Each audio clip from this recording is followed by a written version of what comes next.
அருகம் புல்லில் அசைவது யாரு? அறிவை விருத்தி செய்வது யாரு?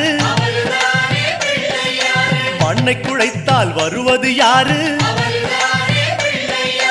மண்ணை காக்கும் சாமியும் யாரு? வெள்ளையருக்கில் உள்ளது யாரு? வெற்றி கொடுக்கும் நாயகன் யாரு? முன்னே வந்த சாமியும் யாரு? அவரும் வாழ்வது எங்கே கூறு?